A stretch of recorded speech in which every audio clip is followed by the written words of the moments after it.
Bien, lo escuchamos. Señora Presidente, señores del Tribunal,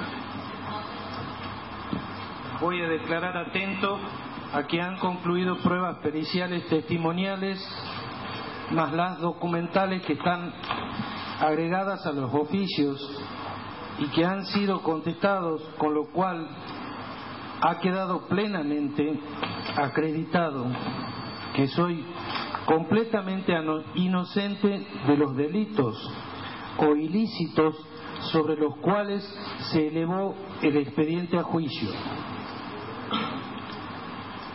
ya que, como ustedes habrán podido observar, jamás integré ninguna organización dedicada a cometer delitos o delinquir.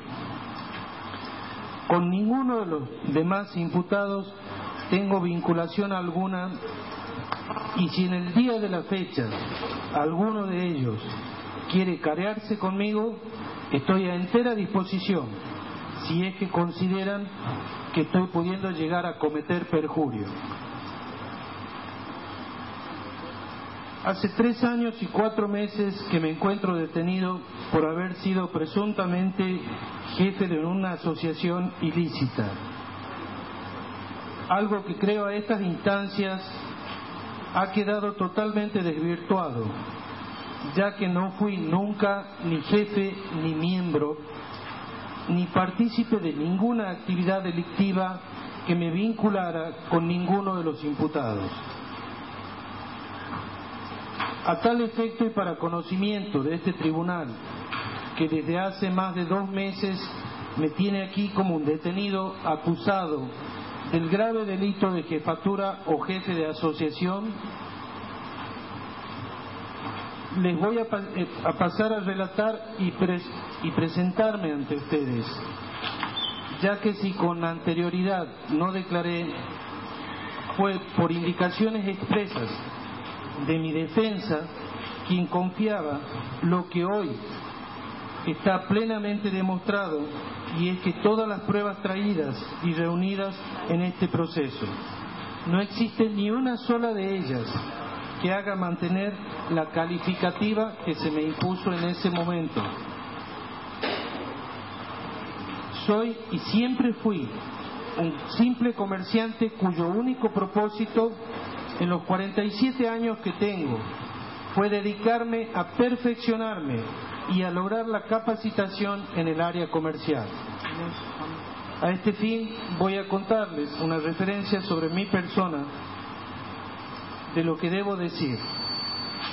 Trabajo desde los 13 años y por voluntad propia, no por necesidad económica. En mi familia siempre existió la cultura del trabajo y teníamos una economía normal. A esa edad fui aprendiz de carpintería. Allí desarrollé conocimientos de armado, enchapado y colocación de aberturas. En esa época en Tucumán hicimos el barrio Escaña. A los 15 años me independicé económicamente de mis padres. Desde los 18 a los 26 años viajo al exterior en giras deportivas de rugby por integrar el seleccionado provincial y jugar en primera división desde muy joven, lo que llevó a relacionarme con infinidad de gente, tanto a nivel nacional como internacional. Durante ese lapso volví a Argentina, estaba en Estados Unidos jugando y vuelvo a Tucumán a hacer el servicio militar. Posterior a ello empecé a trabajar con el doctor López Guzmán, con Tiburcio, hijo de Tiburcio López Mariño, juez y miembro de la Corte en aquel momento. Tiburcio, hijo, es presidente de una fundación, empresario de Tucumán y abogado. En el año 88, junto con el doctor López Guzmán, administrábamos la Fundación del Futuro, que es igual a la Fundación Lillo y la Fundación Banco Empresario. Estas fundaciones tienen fines culturales y proyectos de Estado. Por ejemplo, nosotros allí desarrollamos a través del World Bank, donde trajimos al presidente de dicha firma, al vicepresidente de dicha firma, y en forma conjunta hemos trabajado con él en todo lo que hace al paso de Jama, que abría la entrada por el norte del país, el paso puerto, por todos los costos que significaba el puerto en Santa Fe y Buenos Aires, y el estacionamiento de container, más costos flete y demás ítems que se pueden agregar. Esa concentración de flujo transportista incrementaba costos por reunir todo ingreso y egreso de mercado, tanto externo como interno del país. Congestionaba containers donde se pagaba diariamente estacionamiento puerto. Nuestro contacto fue a través del World Bank y a partir de ahí es que se inició todo este proyecto. Con este proyecto se generaba un desarrollo macroeconómico para la región NEA y NOA. Estaba invitada a la provincia de Córdoba también a los fines de colaborar y de recaudar todo lo que hacía impuestos a través de convenios multilaterales y demás impuestos que se incorporaban.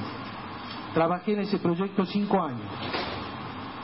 Luego empiezo a trabajar en Multired del Banco Patricio, con la tarjeta de crédito de Buenos Aires como subgerente a la edad de 23 años.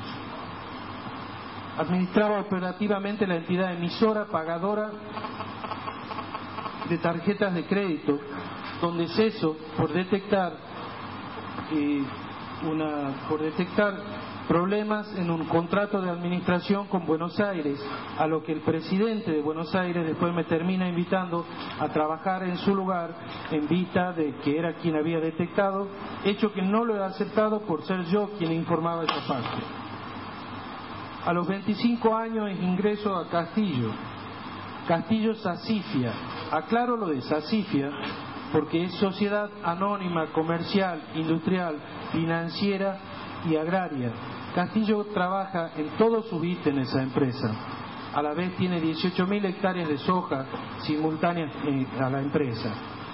Oscar Castillo, el dueño, estuvo publicado en el ámbito financiero en el año 2000 como uno de los 10 empresarios más fuertes del norte, a través de su establecimiento Las Marías. Inclusive a Castillo en ese momento lo llamaban el Banco del Norte por ser el que tenía más cuentas corrientes en la zona. Ingresé como gerente de crédito de Casa Central administrando 30.000 cuentas corrientes y haciendo el desarrollo del sistema de crédito en redes a través de todas las sucursales, aplicando toda la nueva corriente de comercialización, marketing y logística necesario en aquel momento. Castillo tenía 7 sucursales, lo elevó a 15 sucursales rentables. Allí ocupé satelitando todas las gerencias de crédito, venta, marketing, compras y logística. Luego pasé a ser gerente fundador, dado que era quien compraba los edificios, los desarrollaba, incorporaba socialmente la empresa y obviamente su rentabilidad. Con Castillo facturaba muchísimo más que las cifras que se manejan en esta causa. Abrí sucursales en Tucumán, Jujuy, Salta, Santiago, comprando propiedades, controlando ubicación, construcción y desarrollo comercial. En Jujuy fui empresa y ciudadano ilustre. Pues de ciudadano ilustre pasé acá a lo que soy, un detenido de 3 años y 4 meses. Todas mis inauguraciones y seguimiento de empresas fueron rentables tanto en Castillo, Silencio, por favor. Multired y las múltiples tareas que he desarrollado. Por eso cuando hablamos de proveedores debo contar que ese tipo de empresas maneja de 1.500 a 3.000 proveedores flotantes y fijos. Aclaro esto porque me preguntan con sorpresa en esta causa, ¿y usted proveía esto? Lo que proveo al Estado es nada en relación a las compras que se hacen en una empresa privada y que tienen ventas masivas al público. Los míos son pymes en desarrollo. Ventas de las que siempre he tenido sueldo acorde con participación de ganancias sobre ellas y era el gerente que más ganaba de todos los directores de la empresa. Me casé en Santiago, tuve un hijo que lo amo y que hoy tiene 11 años. Hijo al que no veo.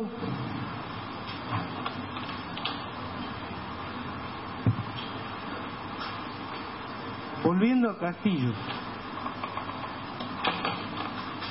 mis ingresos también en esa fecha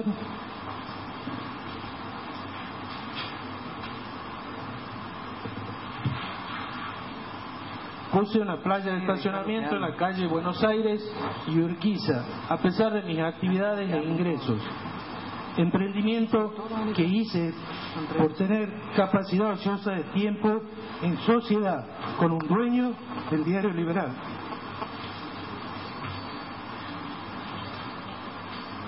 Al cual no nombro porque no tiene nada que ver en esta causa y con el que hicimos varios proyectos conjuntos. Siempre me gustó lo que hago, me dedico y vivo de mi actividad comercial.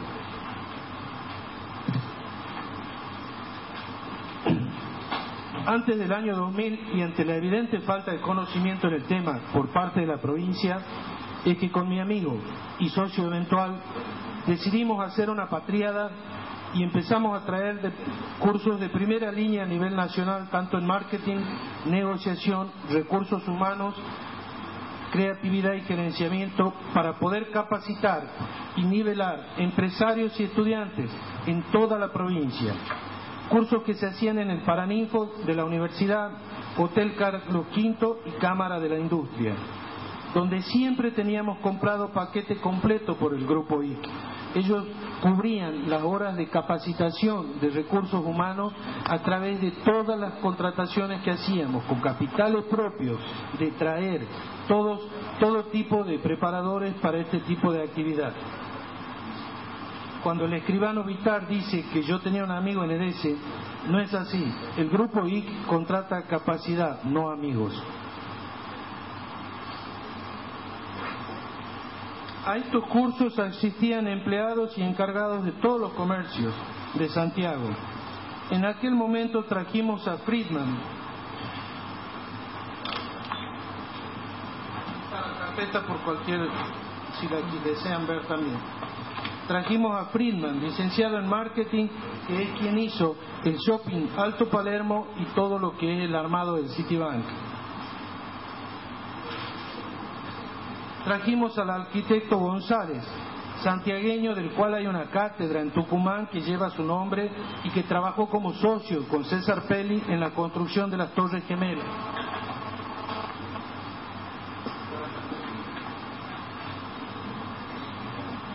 A la licenciada Bocanera, máster en negociación de la Universidad de Chile, asesora de los grupos Minetti, Arcor, Benito Rollo, Aguas Cordobesas, PepsiCo, Alcatel y Techín.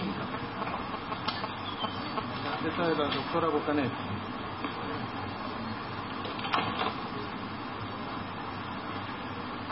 A Pedro Belolavec, rector de la Universidad, unicista de Recursos Humanos, Escuela de Negocios Adam Smith, asesor de Renault, Volkswagen, American Express, Banco Río, Banco Francés y Citicorp.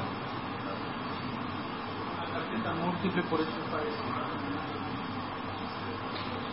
Al licenciado Jorge Funes, gerente del grupo Lever, Macan Erickson, responsable de Coca-Cola Sudamérica, gerente de Bunge y Born, autor de las publicidades Quilmes con Agulla y Basset y las campañas publicitarias de Disney para Sudamérica.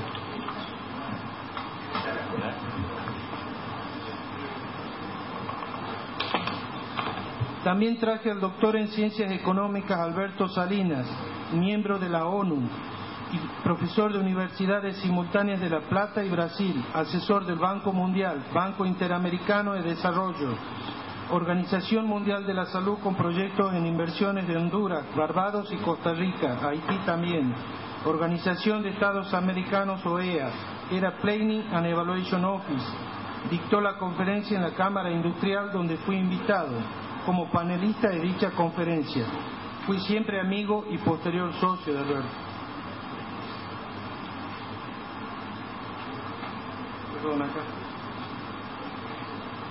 Eduardo Castica, licenciado en Administración de la Universidad de Buenos Aires, conferencista internacional de creatividad y director del Círculo de Estudio de la Comunidad Latinoamericana de Estrategia, Marketing y Management, asesor de Unilever Argentina, BAF, ESO, Citibank, Asindar, Galerías Pacífico, CIDET y Nissan.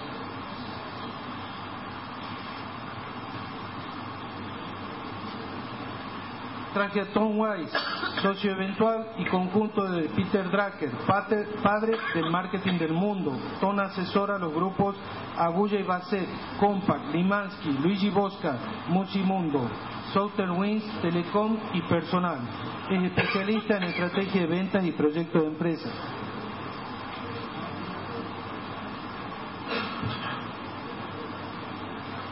También en aquella época el doctor Nestoric me dio la propiedad de la FANDE, actual delegación de la policía, donde es infantería, donde yo iba a realizar un country en forma conjunta con 2 socios privados.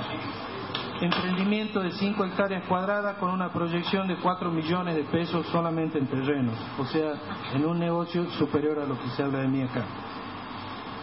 Posterior a ello, me incorporo en el año 2003 a Maxi Hogar, donde desarrollé el producto Maxi Cash. Yo ya había hecho el sistema de Credit Cash en Castillo y desde Santiago del Estero, donde se hizo todos los contratos, todos los sistemas, para contrarrestar el sistema cautivo de la tarjeta Sol, donde se descontaban boletas de sueldo en forma completa y quitaban a la gente la real disponibilidad y decisión de pago en sus cuentas. Llegaban a fin de mes la gente con 0 pesos en su boleta de sueldo, no se cobraba nada. Con Maxi Hogar hice nuevas sucursales fuera de la provincia, actuando siempre como CEO, al igual que Castillo, cargo que es de Chief Executive Office, que indica que uno tiene libertad de acción y decisión en todo lo inherente a la empresa. Ya en Castillo ahí lo conocí a Gustavo Alegre como cliente y luego lo encuentro en Maxi Hogar, donde entre mis funciones estaba administrar 6.173 juicios a través de 5 abogados. Los abogados eran el doctor Gutiérrez, la doctora Salomón, el doctor Salomón y Juan Manuel Maza y Gustavo Alegre. Yo no me ocupaba de la parte legal, sino de la operatividad y recuperación en objetivos de velocidad en tiempo y rentabilidad. O sea, controlaba y desarrollaba la forma administrativa que debían recuperarse y los objetivos en montos y recuperación. La parte jurídica le correspondía a cada abogado, lo cual yo ignoro totalmente. Al año de mi incorporación en Maxi Hogar desarrollo la venta de productos y comienzo a auditar las cuentas de abogados por tener muy alto volumen en pasivo y notorio atraso de tiempo de recuperación, producto de la falta de control y direccionamiento de objetivos de la empresa, lo cual llevó a auditorías en sus estudios y verificación de gestión desarrollada, donde yo no discutía el área jurídica por ignorarla, pero sí la de recuperación y administración, y es por eso que concurría a todos los estudios, incluido el del doctor Gustavo Alegre, de quien no niego, llámese mi amistad o relación laboral con una amistad afín o acorde a la relación laboral. Posterior a ello es que me invita Garbarino, que son dueños de 159 sucursales en el país.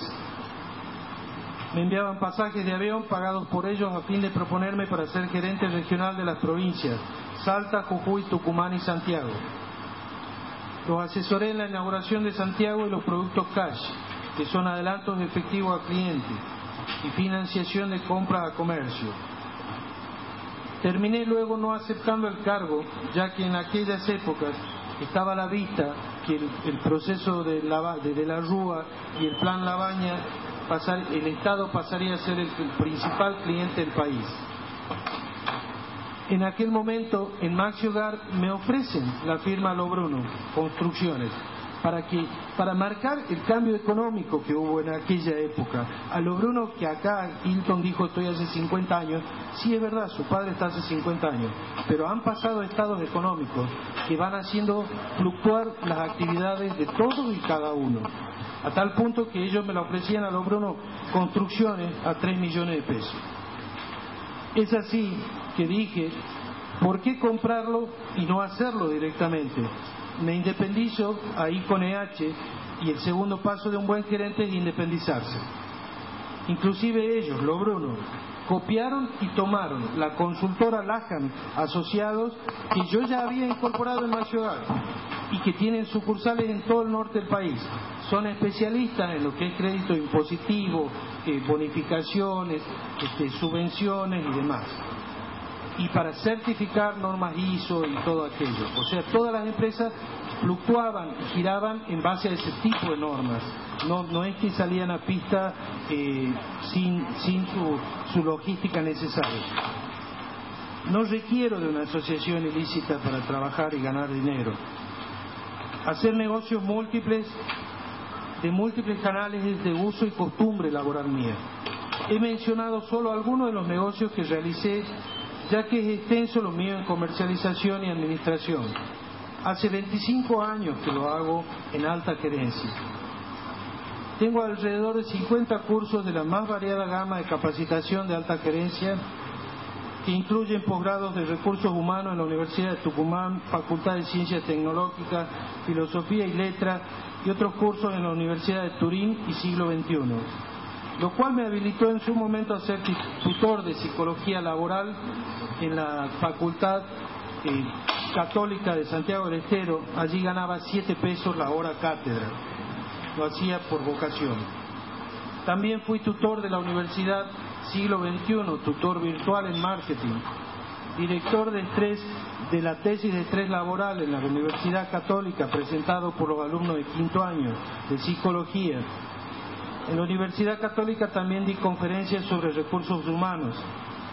La municipalidad era uno más de mis clientes y lo puede mostrar, ya lo mostró, o no sé, el perito contable oficial, donde tengo clientes con los que facturé mucho más y en menos tiempo. La municipalidad no es mi único cliente. Mis clientes activos al momento de mi detención son Construcciones Escolares de la provincia, Dirección del Agua de la provincia, Instituto Provincial de la Vivienda, Gendarmería de la Nación, EDESE, Comercios Varios de Ropa y Ópticas, Colegio de Kinesiólogos, Municipalidad de la Capital, Cámara Argentina de Empresas, Santiago Productivo. Al momento de mi detención había ganado una licitación en el Instituto de la Vivienda por 1.250.000, que era un corredor de 5 viviendas rurales, con un plan licitatorio extensivo de 5 módulos, ya que eso se contemplaban corredor de ruta a los fines rentables y de logística. Ese corredor admite al menos 25 viviendas y era un plan nacional que ejecutaba la provincia. Al momento de mi detención tenía una licitación por combustible de 100.000 litros con Gendarmería de la Nación. Gendarmería de la Nación me las adjudicaba y me permitía resguardar esos litros porque ellos no tienen capacidad de almacenamiento, lo cual yo sí lo podía hacer a través de mi estación de servicio y proveer en remitos parciales. Al momento de mi detención fui invitado por la Cámara de Empresas de Buenos Aires a una misión de negocios en Brasil para negociar a favor de la Embajada Argentina, autorizado por ellos y para el intercambio de negocios de Brasil a Argentina con el doctor Guido Bot, que es el presidente de dicha Cámara. Todos los integrantes del último panel, al momento de mi detención, incluido el presidente de esa delegación, cenaban en mi casa. Los empresarios de México, Costa Rica, Venezuela, Mercado de Concentración de Buenos Aires y otros asistentes que también integraban relaciones comerciales y de desarrollo que uno tenía, hacíamos un panel privado de mejoramiento comparativo de cada uno. Mi trabajo es ver necesidades y proveer los servicios, los cuales los hice con EH, empresa unipersonal armada sola y únicamente por mí, y mía, que Santillán luego comenta en un ardid, no sé si en un ardid por pedírmela, es un soñador. Santillán presenta una prueba de instrucción que no son tal.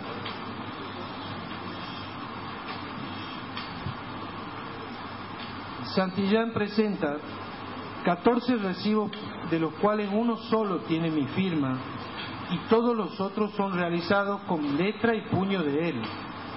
Los tengo acá, están incluidos en los expedientes, consta en este juicio.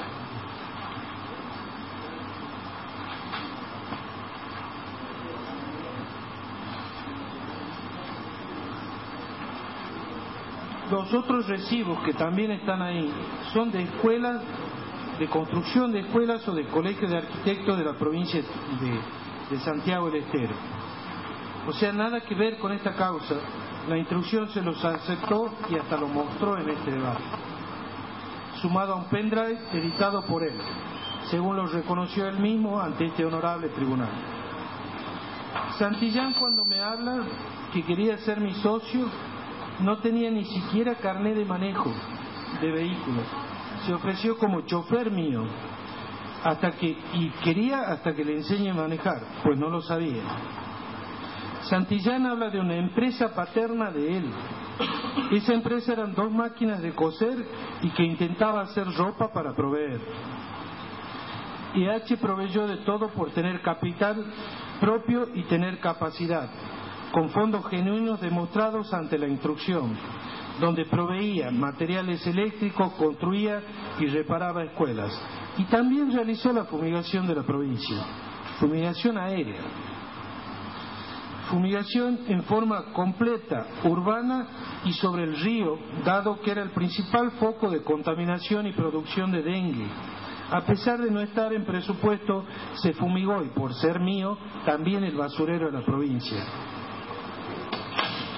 La querella pidió oficio de eso a Fuerza Aérea, donde entiendo ya se les informó que no existe vuelo desde el aeropuerto sin autorización, para salir de él, donde no tan solo indican altura autorizada, sino también determinan hoja de ruta para poder mantener el tráfico aéreo.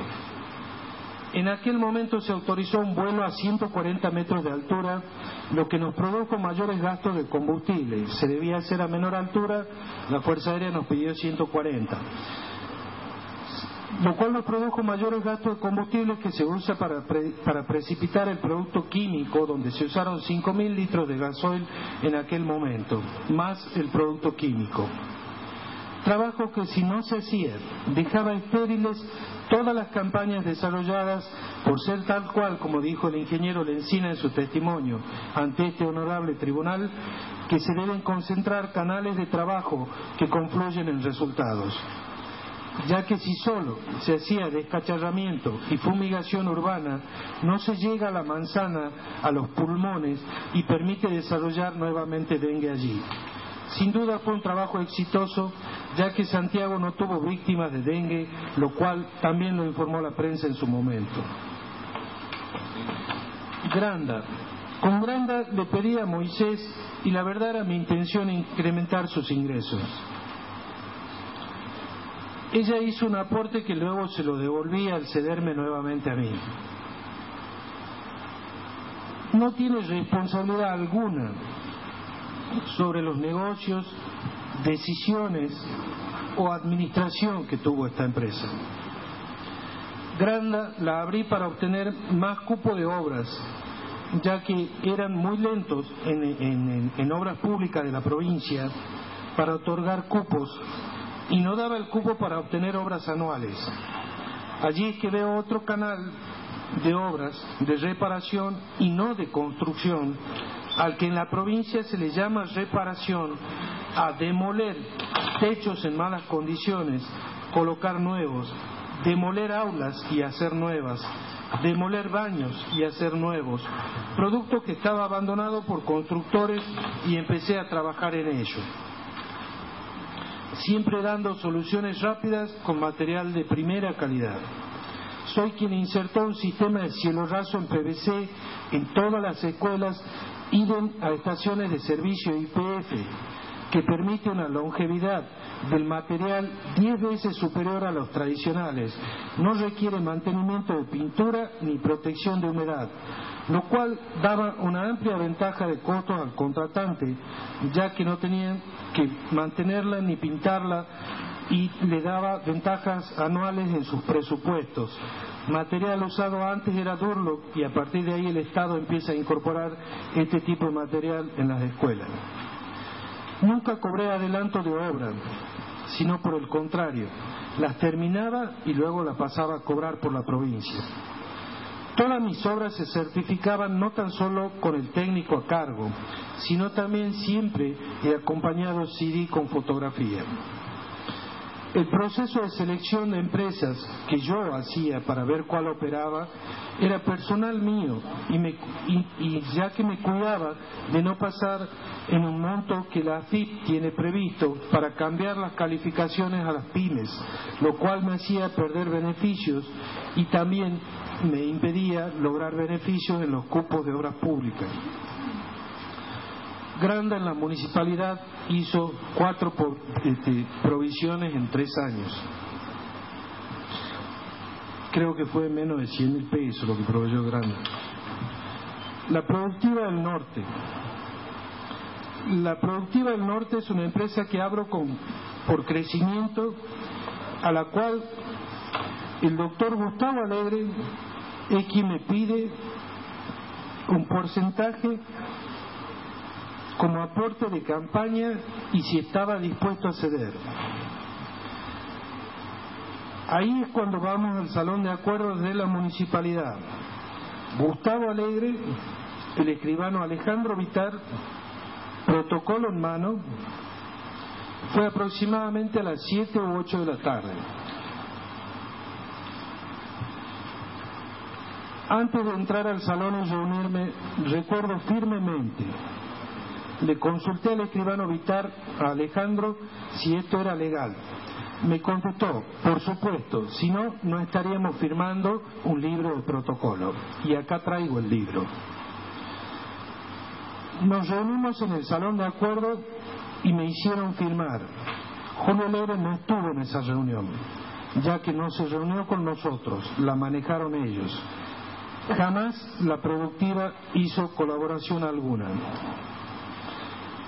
Hecho comercial de la sesión que no se concretó, dado que no fue inscripta en boletín oficial ni en registro público de comercio, que era lo que yo solicitaba para que recién puedan ingresar como socios, y que nunca se dio dinero alguno ni a Julio Alegre ni a Gustavo Alegre. Jamás lo vi a Julio Alegre por este tema y no sabía si él sabía de esto. Dado que no cumplieron, como decían, el doctor Gustavo Alegre y el escribano Alejandro Vitar, es que la sesión no fue inscrita en boletín ni en el registro público de comercio. Respecto a las obras de provisiones, está visto que no hubo irregularidad y por el municipio siempre anduve buscando qué proveer o vender y no presioné nunca a nadie, tema que acá todos los funcionarios a cargo de compras, licitaciones, contaduría, etcétera, declararon que nunca los presioné o indiqué o di alguna instrucción u orden. Así lo hace todo proveedor, recorre sus clientes y pregunta las necesidades. A David Drube lo habló Gustavo Alegre y era un pedido mío por un problema judicial que estaba teniendo con mi ex mujer, de la cual me divorcié, quien quería participación de todas mis empresas, y cuando ya, con mucha antelación a la formación de ellas, yo ya estaba separado. David Drube no entraba en la sociedad, no percibió dinero alguno por ello, ni mucho menos aún participó de ninguna reunión ni nada que se le parezca. Sí debo decir, yo entendía que había sido hecho con su consentimiento, el de David, donde me sorprende la memoria descriptiva del escribano Vitar, que dice que fue con casco azul a firmar, hecho producido hace 5 años. Y ante otras preguntas dijo que no recordaba cuando eran preguntas mucho más importantes, cuando la firma era simplemente de un acuerdo común a la escribanía, del cual veo el escribano perfectamente pretende zafar. De todas mis empresas ninguna tiene sobreprecio, tal cual se vio con el perito oficial puesto a cargo por la auditoría de mis expedientes, y de las que ya lo dijo el presidente del Tribunal de Cuentas Municipal. Todas fueron pagadas posterior al control del Tribunal de Cuentas.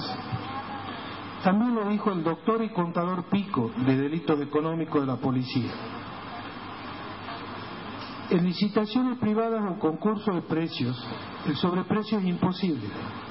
Las licitaciones pasan por Tribunal de Cuentas y Contaduría, e incluye Fiscalía Municipal, Tesorería, Comité de Compras, donde si superan el precio en cualquier entidad, llámese Gendarmería, IPBU, Dirección del Agua, Construcciones Escolares, olvídense, rechazan la licitación. O sea, la teoría del sobreprecio no entra acá. La mula. Quiero hacer una aclaración del careo que tuve con el escribano Vitar. En el careo con el escribano Vitar, él habla de dos tiempos. Uno en el momento cuando él sí entró en la escuela de policía a hacerme firmar el famoso libro y un papel que yo pensaba que era una sesión, que él después lo aclara y dice que era un poder general para Prato. Ese día él fue con José, que es José Ale, creo que era el apellido, una cosa así, el encargado del basural, que había entrado primero con una carpeta, con una boleta de sueldo, diciéndole eso a la guardia, que necesitaba que le firme el sueldo y que lo dejen pasar, o sea, que se conmuevan por eso, lo cual no lo dejo entrar, y ahí es que entra el escribano Vitar gritando. Ustedes ya han visto acá cuál es el estilo que tiene de llevarse al mundo por delante, y también acá testigos en esta causa dijeron que hacía lo mismo en el municipio. Ya lo dijeron otros testigos en la indagatoria, el escribano chapeaba y maltrataba en sus negocios. Me pidió firmar el libro al cual accedí, en un acto de confianza y de descomprimir este problema. Sumado a que yo estaba detenido y el problema le queda al detenido, no al que entra gritando a donde uno está detenido. Es mentira que le envíe un mensaje. Yo estaba recién detenido y no tenía teléfono, o sea, imposible lo que él dice, que lo llamé o envié mensaje. El otro momento sí es en el sanatorio, donde sí le mandé un mensaje, y cuando vino le solicité dinero, le solicité 20.000 pesos por ser el administrador de la mula y estar libre. Yo estaba detenido e inhibido, no tenía para pagar el sanatorio, y el sanatorio me habían dicho que iba por 2 días y terminé quedando 18 meses. No entiendo cómo vendió la mula si yo estoy inhibido, tema que tampoco pude ver por estar detenido. Él es amigo de Gustavo Alegre, antes que yo, y es Gustavo quien me lo presenta y sugiere como escribano, cuando yo estaba por abrir la productiva. Fíjense, H y Granda las hice en otra escribanía, yo siempre fui cliente de otras escribanías. Respecto de Moisés y Drube, quiero decir que ambos son lo mismo. Ambos actuaron sin conocimiento de la actividad societaria o reuniones o organizaciones. Luego, más adelante, profundizaré este tema cuando hable de cada empresa. También aclaro que es un tema que lo digo y lo sostengo desde el primer momento de esta causa. También quiero aclarar algo que se habló acá cuando se hablaba de los libros de registro, el tema del marbete. Cuando el escribano Vitar habla del marbete y los libros de registro, que se intenta presentar como una medida de seguridad del colegio de escribanos y demás, no soy escribano, pero sí sé que los compran en sobres por cantidades. Se colocan en forma humana y no automática. O sea, son colocados al momento, día, horario que desea el escribano y le place, y no con una sincronicidad de tiempo. Los escribanos lo hacen cuando tienen que rendir los libros al colegio que los regula, si mal no recuerdo, en forma semestral o anual. Esos marbetes que se hablaron fueron colocados después, por eso el escribano hacía alusión a que no registran con relatividad ante la pregunta de la doctora Gay cuando la correlatividad es de uso lógico y correcto. La mula. Yo conocí al escribano Vitar y fue que luego de mi licitación con EDESE, la cual la gestiono y realizo por información pasada por él, que me dice que estaban por vender scrap. EDESE compra como vende, o sea, también vende electricidad, es proveedor y distribuidor. Le compraba electricidad a EDESE con estación de servicio. De EDESE me llaman por teléfono para realizar compras u ofertas de distintos productos. Es de uso normal que los departamentos de compra en todas las instituciones llamen al proveedor. Si se piensa que Castillo, Garbarino, Maxi Hogar espera a sus viajantes, están equivocados. El departamento compra llama al proveedor. Es de uso normal ese trato. El mismo caso de Gendarmería, y les muestro.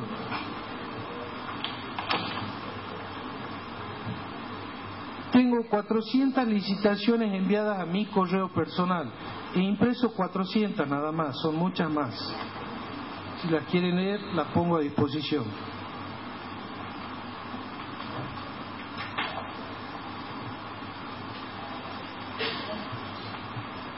Donde debo decir que entre estas licitaciones, y que las dejo a disposición de quien quiera y las desee, tengo como cliente la Central Atómica de Energía, Ejército Argentino, Estado Mayor del Ejército de la Nación, Base Militar de Córdoba, Río Tercero, Base Militar de Buenos Aires. Ahí están citadas todas, hay muchas más. Respecto a la declaración mía de la participación societaria de Julio Alegre en la Mula, es y fue por presión de Miguel Ángel Robles, jefe de delitos complejos de la Policía Federal Argentina. Es por eso que lo hemos citado reiteradas veces a este tribunal.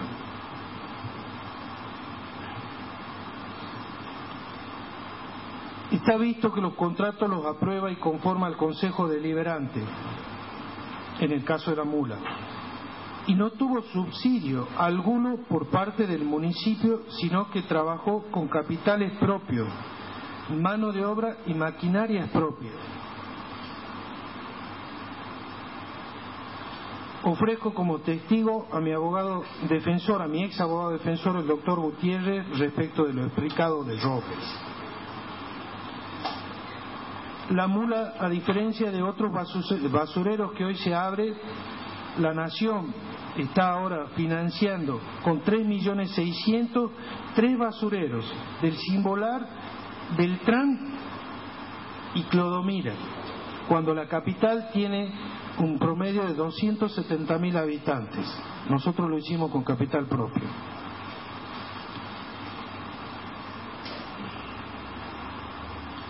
Mi socio era Prato, quien trajo todas las máquinas y quien luego, porque no cerraban los números, primero se trajeron como 6 máquinas, o sea, el proyecto era amplio y ambicioso como siempre. Posterior a ello no cerraban números y ahí es que el escribano Vitar le compra la parte de Prato. Y el escribano era quien se encargaba de administrar la Mula a través de un plan de reorganización, porque al no dar los números había que replantear cómo se iba a trabajar con la Mula. Son fosas de 15 metros por 200 metros de largo por 7 metros de profundidad. Receptan 200 toneladas diarias de residuo urbano.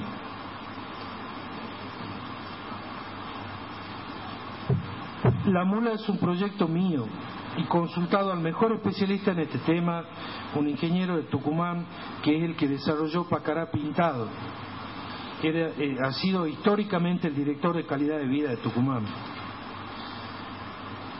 En la carpeta de pruebas de la documentación de la Mula y sus planos y proyectos, los cuales se llevaron a cabo tal cual y cuando de como me pedían el pliego y como era el contrato. Es más, yo heredo un terreno que tenía una fosa que era una cazuela, o sea, no tenía ni hecha la fosa, no tenía nada, había que hacer todo desde -10.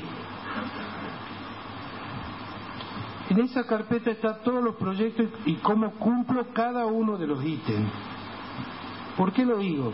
Porque cuando estoy detenido es cuando se me empieza a iniciar la rescisión del contrato y el incumplimiento a los puntos y las supuestas informalidades de la mula. La mula recibía 200 toneladas de una capital de 270.000 habitantes, según informe del contador Jambroni.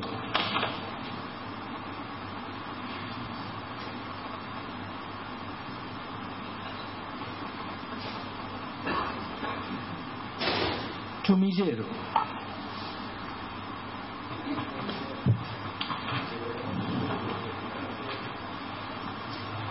El chumillero, ante la información de que la empresa andaba mal y quería vender parte, me contactó con José Tarchini, quien me hizo demorar un buen tiempo para atenderme porque andaba depresivo, de verdad, por la salud de su hermana que después falleció, tenía cáncer la hermana de él. Luego de reunirnos en su casa es que convenimos la compra de acciones de su parte, o sea, a su parte. Me dijo que andaba económicamente mal, con problemas de matrimonio. Su esposa estaba en Córdoba y él estaba en pareja con una persona de la Defensoría del Pueblo. Es por eso que de allí que en el video dice que a Moisés la conoce o la vio en la Defensoría del Pueblo. Moisés tenía fondos producto de la venta de una casa de ella, exclusivamente de ella, del barrio América. Venta pasada por ante la escribanía Saín y demostrada en la instrucción, donde ella me dio la mitad de la compra de acciones, que era 60.000 pesos. Yo puse la otra mitad por una compra convenida con Tarchini de acciones del 20%, dinero entregado en la casa de él, que le llevé personalmente. El recibo fue justamente la firma de la cesión de acciones, hecho que luego se transformó en un calvario, ya que nos damos con que la empresa no tan solo andaba mal, sino que tenía socios que habían hecho altos retiros y comprado autos nuevos: Tarchini, Albornoz e Iñiguez. Inclusive me doy con que compraban cubiertas robadas o de dudosa procedencia, ya que no rendían las facturas. Donde luego de arreglado con José Tarchini ya empiezan a blanquear los hijos en los sueldos de la empresa, sumando la extracción a sueldos familiares, lo cual hacía un paquete mayor de egreso. Empiezan a aparecer los cheques rechazados. No pagaban el fideicomiso, lo llevaban un mes atrasado, llevaban 2 meses luego, y luego seguían los retiros de cheque o uso de cheque para compras particulares. Tal cual lo visto acá, que Tarchini se había comprado una camioneta con cheques del chumillero, cuando no hay ningún acta de socio que autorice al gasto personal y privado no inherente a la empresa. Me acuerdo, Iñiguez le había comprado una coupé Audi TT al hijo como regalo de cumpleaños. No era un hecho menor. También Tarchini pretendía se incorporen los choferes de colectivos de otras empresas que habíamos heredado, empresas fundidas por él o por la familia de él, que habíamos incorporado. Esos choferes pretendía que reconozcamos la antigüedad en esa incorporación, la antigüedad laboral, cosa a la que yo pedía permanentemente que no, ya que ante un juicio laboral se debía reconocer antigüedad que no era de nuestra empresa, sino del tío de Tarchini o de otras empresas que no tenían nada que ver con nosotros. Esta era una empresa nueva. Al contador Ojeda me lo presenta el escribano Vitar. Me lo recomienda por ser amigo de su familia y que concurrían a la misma iglesia todos los domingos. La presentación fue en la escribanía.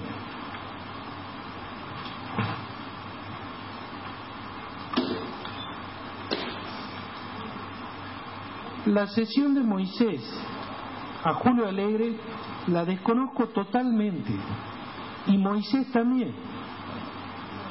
Ambos nos enteramos de la cesión acá en el juicio cuando la exhibieron de acuerdo a la caja de pruebas aportada por el doctor Coria. Es por eso que libramos nosotros nuestra defensa, el oficio a la firma Lobruno, para tratar de ver la autenticidad de la misma, porque reitero, repito y juro que nos enteramos acá.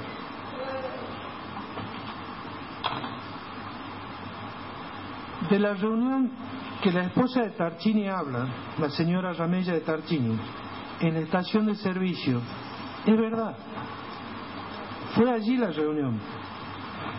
Pero miente en la llamada de teléfono, lo cual quedó demostrado con la respuesta de la contadora Patricia Carot en su testimonio y ante la pregunta de un miembro de este tribunal, donde dijo que no hubo ningún llamado especial en esa reunión.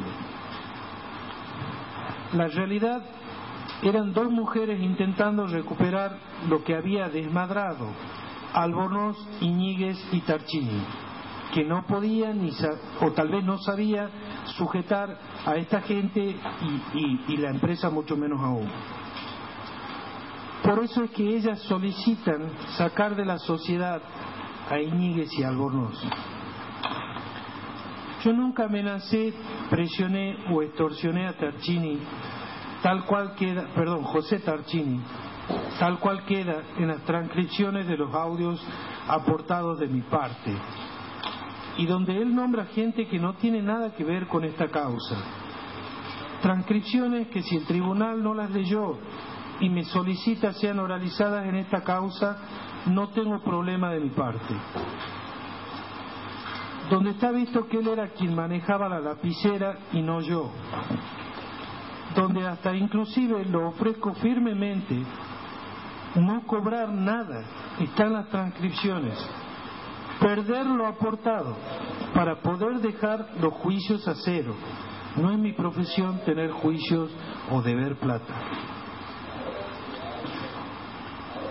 Quiero dejar muy claro, la cautelar presentada por el doctor Cilia para Nancy Moisés era para que retengan los fondos de subsidios de la nación y con ello se pague todas las deudas de Chumillero.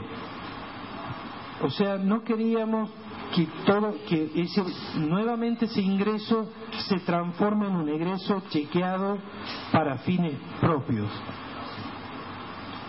O sea, una amplia muestra de apagar conflictos generados por una administración deficitaria o fraudulenta. Siempre me dijeron ustedes los abogados que es preferible un mal arreglo que un buen juicio. Por eso prefería perder ese dinero y terminar con los conflictos. Vivo de trabajar y no de pelear. Esa cautelar también era solicitando la liquidación de la empresa. Ellos se mandaban de cabeza con cheques y deudas cuando no tenían respaldo económico, ni bienes que pudieran sufrir embargos. O sea, no era ninguna demanda o reclamo de pago o aporte o daño, sino por el contrario, una clara intención de sanear esa empresa y darle la baja correspondiente por estar incluidos como socios. De Chumillero no se hizo ningún retiro. Y si es que se ha grabado como retiro, puede ser 5.000 pesos, que era el pago de honorarios del contador Ojeda, que lo deben haber imputado como ítem de retiro, calculo. No es como dicen que obran expediente los cheques cobrados en efectivo en la empresa. Nunca cobré cheques de esa empresa, de ninguna manera. Los cheques sí fueron hechos y se devolvieron por no ser aceptados. Eran de una empresa quebrada. Mal podía yo pedir cheques o pretender cobrar si por el otro lado, y tal cual consta en las transcripciones, yo pedía que no se hagan retiros. No sé cómo hicieron los asientos de los que dice la señora Ramella de Tarchini que hemos hecho retiros. Estoy plenamente seguro de no haberlo hecho ni yo ni Moisés, ya que ella no fue nunca habló con ellos, ni los conocía. Ella era una madre que cuidaba perfectamente de sus 3 hijos, incluido el mío también. En los retiros, y en honor a la honestidad, a lo sumo pudo haber uno de 20.000, que no recuerdo si se cristalizó, porque fue ahí cuando me intentan hacer entrar en el juego de los retiros, es que se arma la pelotera, porque me dicen que los otros socios estaban también haciendo retiro y querían compensar las cifras de cada uno. Ellos lo planteaban como que eran adelantos. El cambiarle de nombre no cambiaba la contabilidad de la empresa, era algo que no se les podía hacer entender. Ahí es que se lo trae al contador Ojeda, y esa suma me la trae el contador Ojeda, y que fue rechazada por mi parte.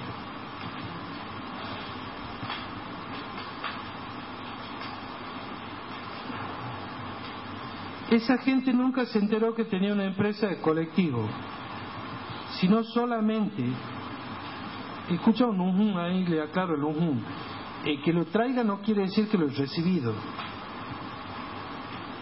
El caso, esta gente nunca se enteró que no tenía una empresa de colectivos, sino que solamente tenían una cuota pagada de un fideicomiso de colectivos.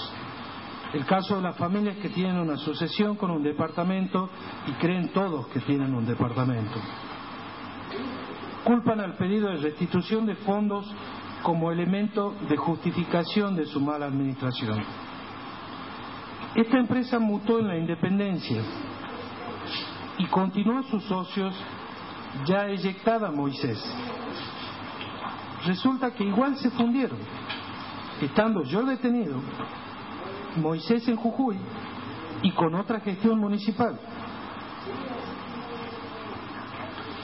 con una socia de Alejo Arce, a la cual le hice un ambiental, reconozco, de Córdoba, insolvente total, y que luego lo cambian confesando en este debate que José Tarchini estaba representado por el otro socio ingresante. O sea, él continuaba manejando el grupo societario con la eliminación de los socios Iñiguez y Albornoz, que según él esperaba en la otra escribanía el día de la cesión de ellos hacia mí, hacia mi parte representada. Las transcripciones de las llamadas telefónicas aportadas por mi defensa muestran claramente la realidad de los hechos. Repito, la gente que se nombra ahí no tiene nada que ver con esta causa. El hermano de José Tarchini merece el mayor de mis respetos y nunca influyó para nada en esto, ¿no? Solamente fue nombrado para que se vea que sí estaba. Los videos aportados por ellos son parciales y editados. Por ejemplo, el que fue hecho en mi casa fue editado por ellos mismos, José Tarchini y Ramella de Tarchini. Borraron las partes más importantes del video. Por eso no muestra ni el comienzo, ni el medio, ni el final. He hablado un poco de mí para que tenga asidero esto que voy a decir. En las negociaciones normalmente se trabaja con un speech de trabajo, sobre todo ante gente dudosa o empresas que tengan peligro de quiebra, llamémosle. Entonces, en esa reunión se habló perfecta, correcta y concretamente cuáles eran los objetivos. Cuáles y cómo eran los objetivos. Por eso es que sé y afirmo con toda seguridad que ese video ha sido editado.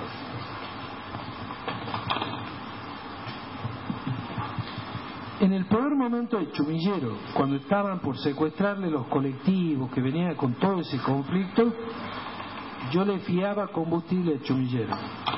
O sea, manejaba por un lugar el canal del conflicto y por el otro lugar el canal de seguirles proveyendo combustible. Porque si no tenían combustible, no podían circular, mucho menos recaudar, mucho menos pagar las deudas. Entonces era un cáncer que hacía metástasis y avanzaba, y el corte era lamentablemente un juzgado, porque pedía un acta, estuvo el doctor Rimini presente y dos supuestos escribanos. Yo he pedido un acta de liquidación de la empresa, porque la empresa no daba absolutamente para más. Un acta de empresa, perdón, aclaro, ¿no? Tal cual lo dice el doctor Achával acá, el Chumillero a los 10 días de iniciado tenía 15 colectivos rotos. Parafraseando al doctor Frola, con Chumillero no me pude defender en igualdad de armas, ya que avanzaron cuando empezó mi detención y la hicieron rematar estando yo detenido. Aparte de mis provisiones de la municipalidad, he realizado y he reparado escuelas con la provincia y con la Dirección del Agua y distintas instituciones. La escuela del Sanjón, la primera etapa, que es el cambio completo de techos, cambio y pintado completo. La escuela del Sanjón, la segunda etapa, demolición y construcción de baños. La escuela del Sanjón, tercera etapa, diseño de instalación eléctrica, colocación de cielo raso, PVC, recuperación de carpintería. Estando detenido inauguraron esta escuela. La escuela Güemes de la Banda, el jardín Coletón de la Banda, la escuela de Quimilí, se le ha hecho un salón cisterna, colector y distribuidor de agua potable para todos los alumnos. La escuela de Chilca La Loma, salón cisterna, colector y distribuidor de agua potable para alumnos. La escuela técnica, le había caído un ladrillo en la cabeza a un chico. Se hizo la demolición del techo completo. Después, en la segunda etapa, se hizo todo lo que es cielo raso, y en tercera etapa también se hizo pintado completo. La escuela comercio de las termas, techo completo. La escuela comercio de las termas, cielo raso y paredes. Escuela de comercio las termas, membranas y desagües pluviales. Escuela Almirante Irizar, Añatuya, demolición de techos. Estas escuelas son obras que no he podido cobrar por estar detenido e impedido de realizar las gestiones correspondientes a cada uno, más la inhibición general que se me impuso en esta causa. También en el IPBU la licitación fue ganada y declarada desierta a raíz de mi detención. Respecto a la mula, también se produjo la rescisión durante mi detención. La mula cumplía con todos los requisitos solicitados por pliego de contratación. Lo dijo el arquitecto Lencina, declaró que inspeccionaba y supervisaba sin ninguna observación y que cumplía con el trabajo por ellos solicitados. Side One me pide Gustavo Alegre que le instale un negocio para el hermano, y si desea Gustavo Alegre carearse por este tema me ofrezco también. Eran 2 locales en la Galería Gigli y se invirtió 25.000 pesos en el armado del mismo. Un negocio con una utilidad neta de 10.000 pesos, expresado acá por el contador Federici en su declaración ante este honorable tribunal. No sé si fui 3 meses a Saiwán. Luego empecé a desentenderme porque ese era mi compromiso, que se lo instalaba y en el tiempo debía quedar personal a cargo, ya que yo tenía mis otras actividades. Y eso era solo una gentileza, más no un contrato de trabajo de mi parte. De Saiwán no percibí ni 10 centavos. Franco Barrionuevo era un empleado de limpieza que ante la baja de la chica Bárcena, que estaba a cargo, que era muy buena comerciante, pero desordenada administrativamente, se renuncia esta señora. Y es que por darle una oportunidad de crecimiento a Barrionuevo, se le empieza a dar tareas del negocio. Él habla de un currículum. Era una hoja con sus datos personales. No había trabajado nunca antes a pesar de sus 28 años y lo dijo acá en su testimonio, era DJ, ponía música en fiesta. El correo que presenta y que yo le respondo es un objetivo de venta que le digo y es de uso normal en toda empresa de negocios. No conozco una que no los tenga. Las amenazas que hace mención nunca fue así. En toda empresa privada se le aclara al personal que si no cumple, se buscará uno que cumpla. Tengo 25 años de experiencia en el tema y he manejado permanentemente personal con alta facturación y empresas de 300 a 500 empleados. Este era un local con un solo empleado. Veo que nombran mucho la palabra ropa ombú. Me fijé en la documentación en el expediente y ese ticket factura imputado es un error de compra. Ese volumen de compra fue realizada al viajante de la firma Cacharel, que vende esa marca y otras 2 segundas marcas, que eran las que se le compraba. Por ello Barrio Nuevo declara nunca vio ropa ombú. En la documentación de Saiwan está la dirección y teléfono de ese proveedor, al que se puede oficiar para corroborar mis dichos. El viajante que realizaba la venta era Eduardo Eidelman.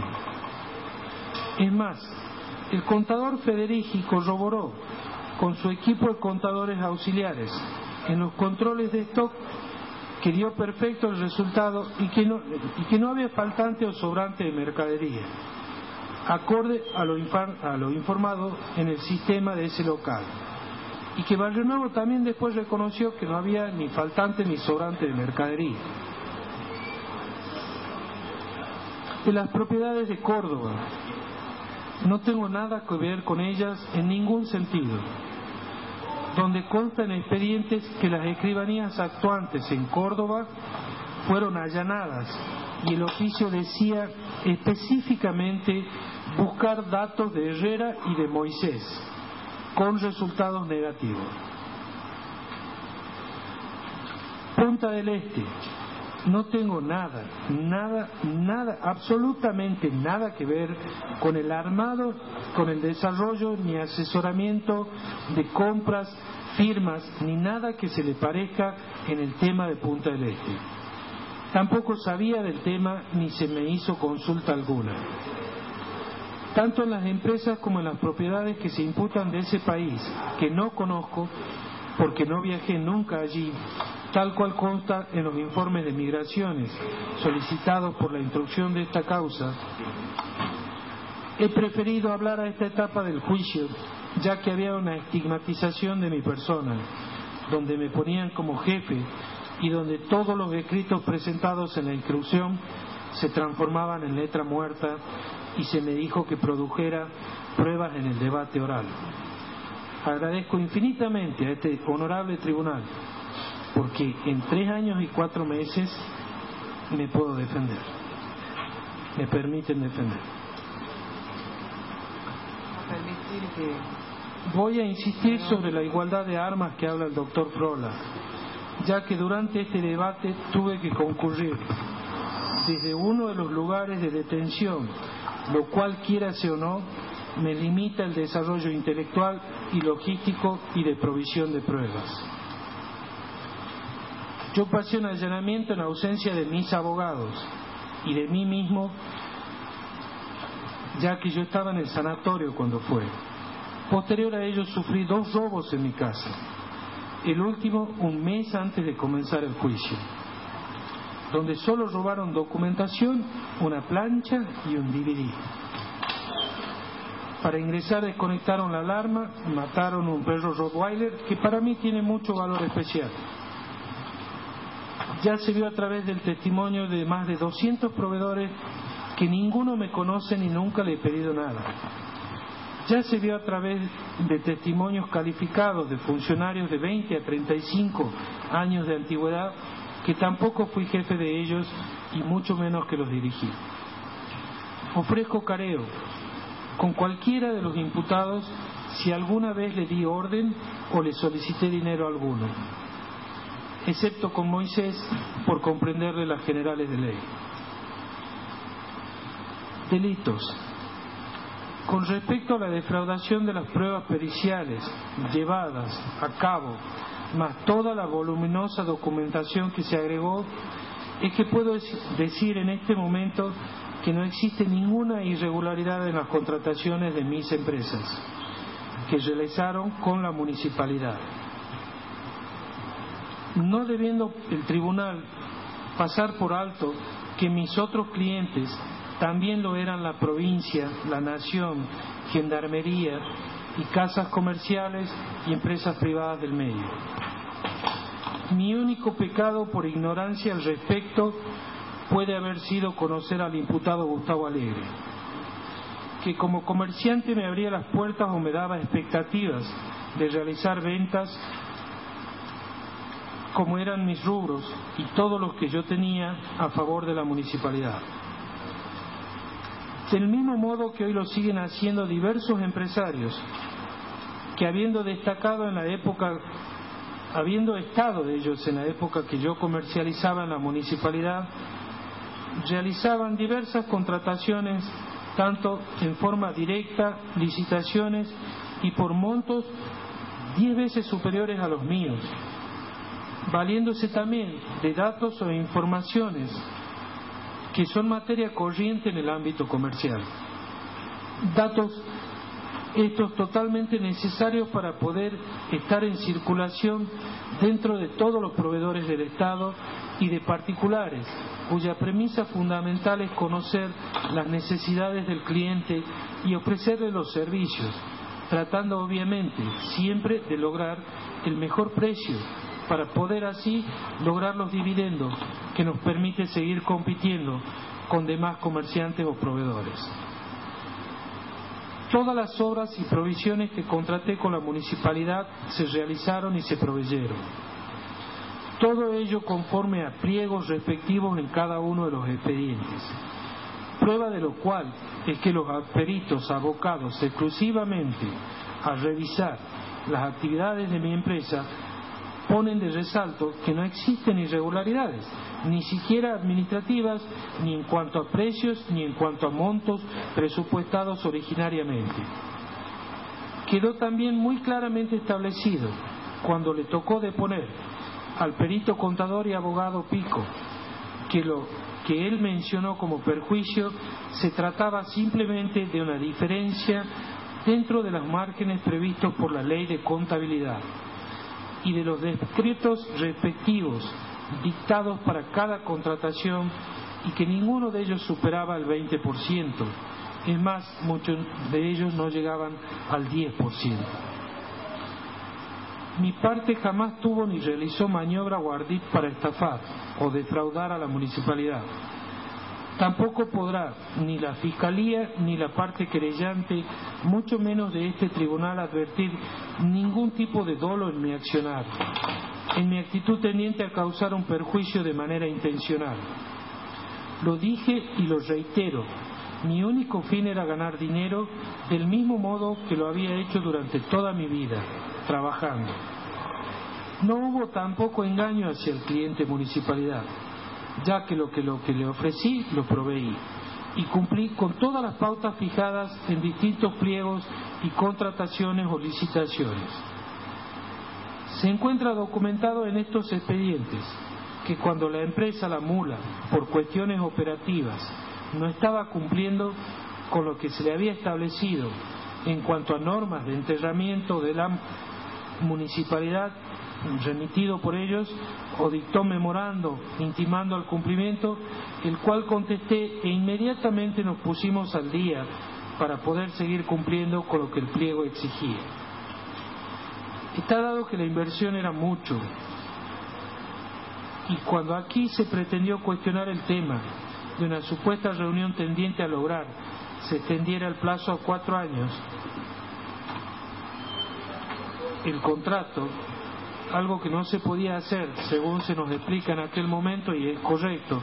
Nos dicen que no se podía comprometer el presupuesto anual, para otro año. O sea, no podían decir 4 años si ellos podían desarrollar sola y únicamente 1 año.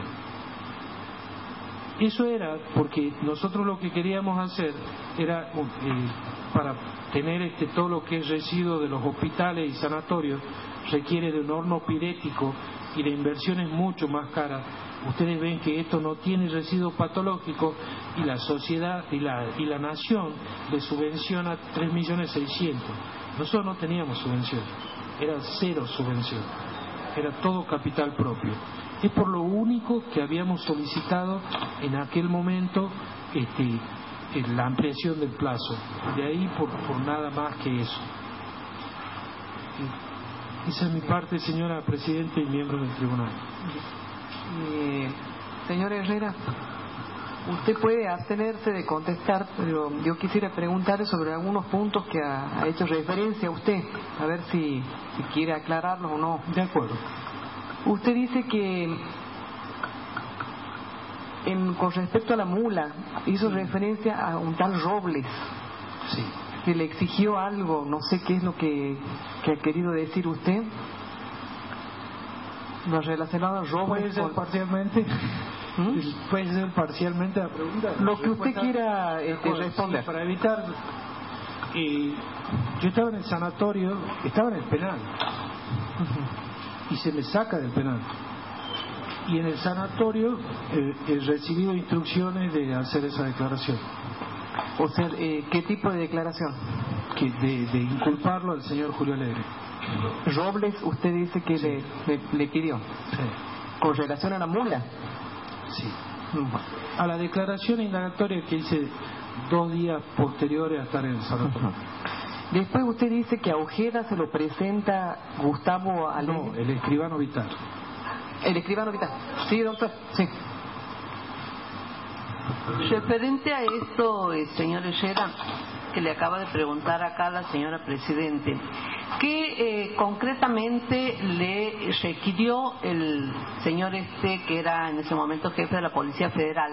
Y si usted sabe si dónde estaba trabajando en ese momento y con qué directivas, y qué le propuso o qué le exigió que hiciera, estando usted detenido. Él se presentó como jefe de delitos complejos de la Policía Federal. Es más, yo lo vi después en C5N encontrando el tema de Warnes, de los desarmaderos y demás, donde él conducía todas las investigaciones. O sea que lo he chequeado el tema y es así. Él se presentó que venía de parte del juzgado y que me pedían una declaración, me prestó una notebook, me la hicieron escribir a la propuesta, la corrigieron, la trajeron y la promesa era la libertad. ¿Qué concretamente le exigieron que declare? Que declare participaciones de empresas de la municipalidad. ¿Referido a alguno de los imputados le pidieron que dijera expresamente algo? Sí, que de Julio Alegre.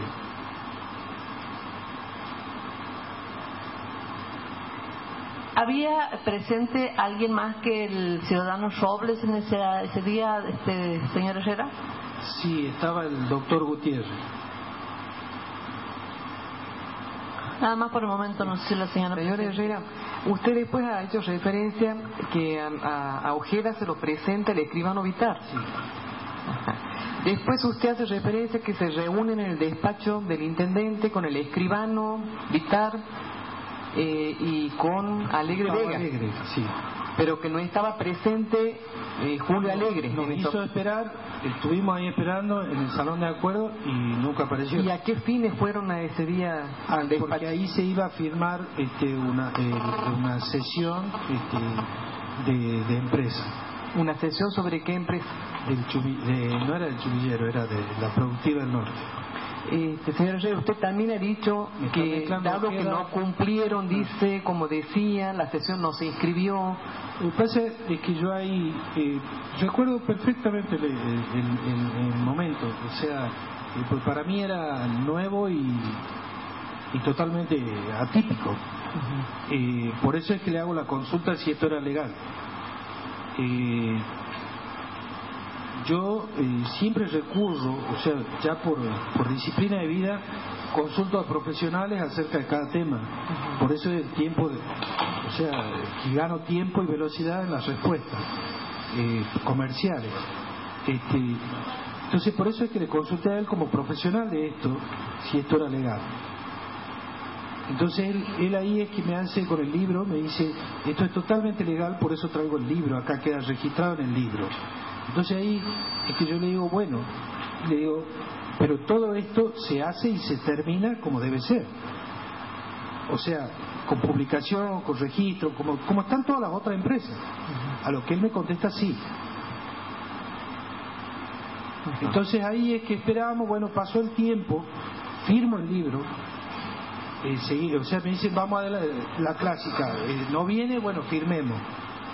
Entonces me hacen firmar, queda la firma y resulta que después nunca más se hizo, ni me entregan los papeles, ni se hace, digamos, las publicaciones que teóricamente eran a cargo de él. Otra pregunta que usted ha hecho referencia, usted nos ha demostrado acá su beta empresarial y también ha hecho referencia a Moisés en cuanto que le comprenden las generales.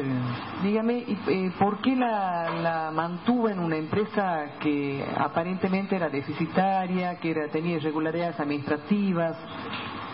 Indudablemente se ha quedado hasta el final, porque aparentemente cuando hace una medida cautelar... Sí, señora presidenta, le voy a contestar. Porque no nos dejaban salir. Yo era rehén del chumillero. Nosotros éramos rehenes del chumillero, tal cual lo dice la transcripción. Y nosotros compramos las acciones y nos damos con todo esto que era increíble. Increíble que lo sigan haciendo, porque uno le advertía y ellos seguían haciéndolo. Entonces ese era el problema. Usted ve que acá en el careo Tarcini con su esposa se contradicen de que él ha puesto 5 millones, 20 colectivos, y ella dice, duermen juntos, son casados, y ella dice, no, ha puesto el intelecto. O sea, ni ellos sabían que han puesto. Entonces, a Moisés la pongo ahí para justamente porque, bueno, éramos pareja y soy serio en cuanto a eso. Yo la tomaba como mi esposa, o sea, no es nada más raro que ahí. Recuerdo haberme ofendido ante expresiones de la instrucción sobre ella. Yo soy muy serio en esos temas. Entonces a la señora Moisés, que la pongo como socia, y yo también, porque quería su independencia y crecimiento económico. O sea, no era por nada más que eso. Obviamente actuando yo, así como he hecho con Saiwan, que no he cobrado 10 centavos y le he hecho un negocio. O sea, mi estilo de vida es recibir, pero también es dar. Entonces, gracias a Dios tengo todo lo que tengo por gente que siempre me ha ayudado. Inclusive hoy soy tremendamente ayudado. Entonces, con Moisés no se la mantenía, se la quería sacar. Cuando se veía todo esto, lo que se negociaba era para salir.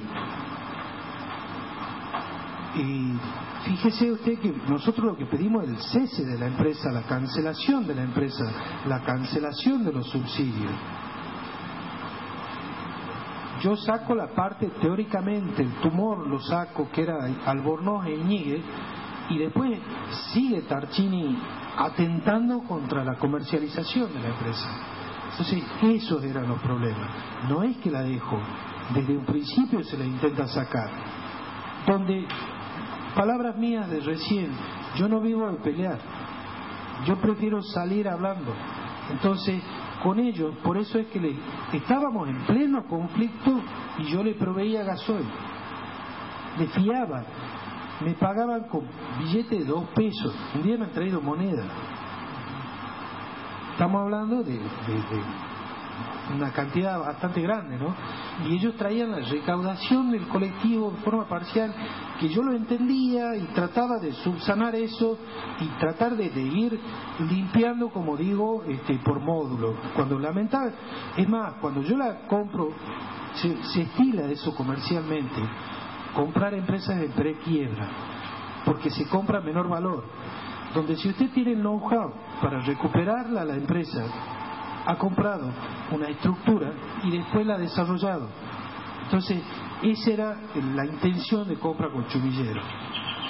Le digo más, yo sabía que el Grupo IC había hecho una auditoría a los colectivos y no toma el transporte porque ellos sabían que era deficitario. Ellos ya sabían que era deficitario el transporte público en Santiago del Estero, por el hecho de los boleteros y demás. Y yo, tosudo, digamos, decía, no, yo voy a dar vuelta a esto, o sea, yo puedo aportar a esto, que es lo que siempre hago. O sea, en todos los lugares que han dado, siempre le van a decir que he tratado de aportar en lo más mínimo, o sea, desde la parte más pequeña que puedo ofrecer. ¿Va a permitir que le formulen preguntas a las partes? No, salvo que mi defensa me lo indique, entiendo que no. Bien. ¿Alguna pregunta, doctora Cárdenas? No, ya. Me parece bueno, eso. Puede sentarse al lado de su abogado defensor.